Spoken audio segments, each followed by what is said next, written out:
దేవునికి స్తోత్రం. ప్రియమైన సహోదర సహోదరులకు శుభాభివందనములు. ఈరోజు దేని వాగ్దానము కీర్తన 107:17.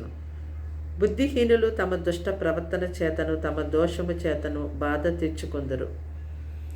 చూడండి, ఈ లోకములో కష్టాలు, బాధలు, శ్రమలు, నిందలు, అవమానాలు కలిగి ఉన్నటువంటి వారు అంటూ ఉంటారు కదా, దేవుడు ఎందుకు నన్ను ఈ విధంగా బాధిస్తున్నారు, ఎందుకు దేవుడికి నేనంటే కోపము, లేకపోతే నేనంటే దేవునికి ఇష్టం లేదు, ప్రేమ లేదు, దేవుడు నన్ను విడిచిపెట్టేశారు అని చెప్పి నా బ్రతుకు ఎందుకు అని ఎంతో బాధపడుతూ ఉంటారు.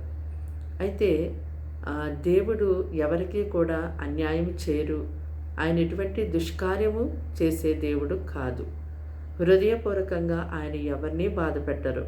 కానీ ప్రతి ఒక్క మానవుని యొక్క ప్రవర్తనను బట్టి దేవుడు వారికి ఫలాన్ని ఇస్తారు.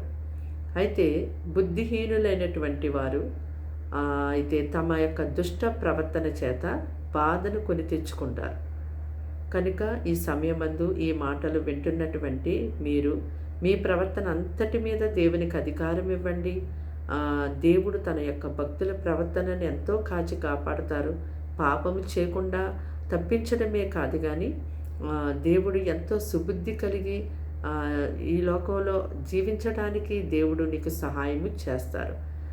దేవుని యొక్క ఆధీనంలో నీవు ఉండకుండా, నీ ప్రవర్తన మీద దేవునికి అధికారం ఇవ్వకుండా, నీ కోరిక చొప్పున, నీ ఇష్టం అంతటి చొప్పున నీవు జరిగించే ప్రతి పని అది నీకు అనర్థాన్ని, కీడును, అపాయాన్ని, ఎటువంటి అవమానాన్ని తీసుకొస్తుందో అది నీకు తెలియకపోవచ్చు. కానీ దేవుడు అన్నిటినీ చూస్తున్నాడు. అందుకే దేవుని యందు మనము భయభక్తులు కలిగి మన ప్రవర్తన అంతటి మీద, నీకు కలిగిన సమస్తం అంతటి మీద ప్రతిరోజు ఆయనకు అధికారం ఇచ్చి ఆయనకు అప్పగించి నీవు జీవించినప్పుడు దేవుడు ఎంతో గొప్పగా నిన్ను ప్రతి విషయం అందు కూడా ఎక్కడ తప్పించాలి, ఎక్కడ నిన్ను నడిపించాలి, ఎక్కడ ఏ విధంగా నిలబెట్టాలి, ఏ విధంగా రక్షించాలి అనేది దేవుడు అన్నిటినీ కూడా నీకు మార్గాలు సరళం చేసి ఎంతో గొప్పగా నిన్ను కాపాడుతారు. ఆయన ఎంతో గొప్పగా తన బలమైన హస్తము చేత నిన్ను పట్టి నడిపిస్తారు. ప్రార్థన.